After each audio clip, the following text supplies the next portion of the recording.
Hi everybody. Well, the wheel bearing's back in and the wheel's back on there.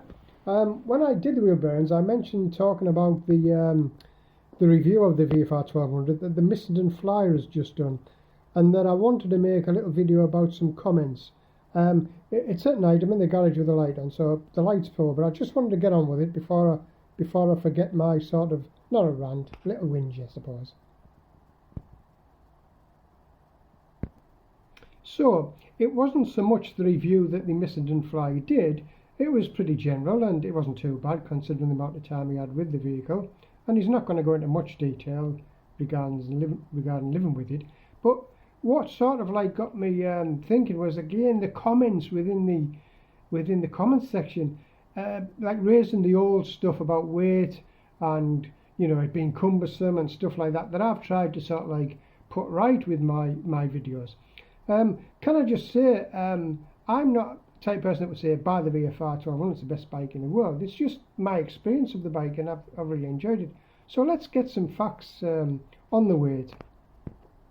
So I've done enough chat on the rideability of the VFR and how the weight doesn't really affect it. But let's put some numbers on it, and let's look at its competition. You know, because people have commented it's very heavy, but very heavy compared to what? You know, you've got to look at its competition. So let's have a look here. So Honda VFR, 267 kilograms weight. I know the DCT version is 10 kilograms heavier. And these are average weights that I've taken off various sources on the internet. Yamaha FJ 1300, the 2010 model, around the same time as the VFR was launched, 292. Kawasaki GTR 1400, some might say it's more of a touring than a sports touring, but I think it's in the same category, 304 kilograms. BMW K1300S, probably its closest competitor in my eyes. Yeah, that is lighter, 258 kilograms. Different sort of experience though, but there we are, that one is lighter. Just moving through the BM range because of that shaft drive, remember that's heavy. The R1200RS, 235 kilograms, but it's a twin. Performance-wise, it's nowhere near the Honda, and indeed the big RT, which is a more of a touring option. That's actually quite a good weight, 259. But as you can see, it falls in there. It's not particularly heavy at all, you know. So let's look at some different comparisons. There we are again, 267 for the Honda. Pan-European, 331. So there's comments there about it's not as capable as a Pan-European. Well, okay, what do you want it light, heavy, or what do you want? Do you want it sport, you know, more touring? Even the Honda VFR 800, 6th gen, 242, but again, chain drive, not really playing the same sort of game. And I think the Blackbird was about 250 kilograms weight. I don't know why I didn't write that on. But let's look at the really sporty stuff with chain drive. Again, playing a different game. Nobody goes on too much about the ZZR, 257. Hayabusa, 264. I've seen a few of them at 258, but yeah, I've seen a few at 264.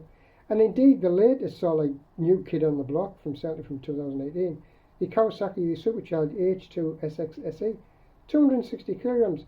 Yes, they do mention that it's weighty, but they don't go on about it in the same way they went on about it with the VFR 1200. So yeah, comparison-wise, it's not that heavy.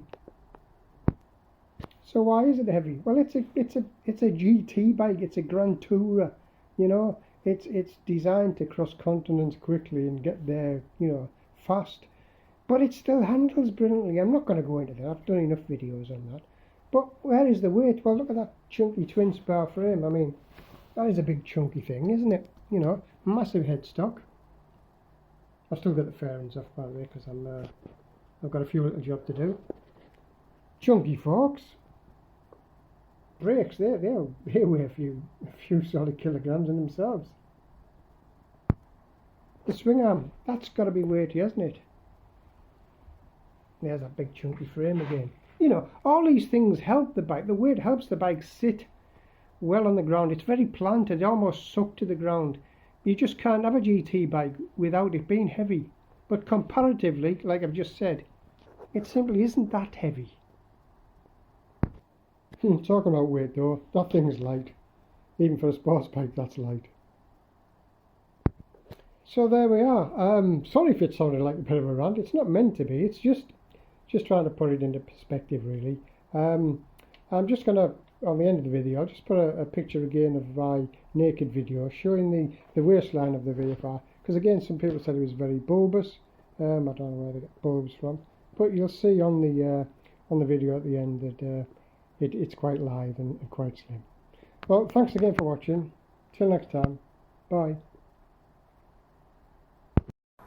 Quite narrow really with its kit off.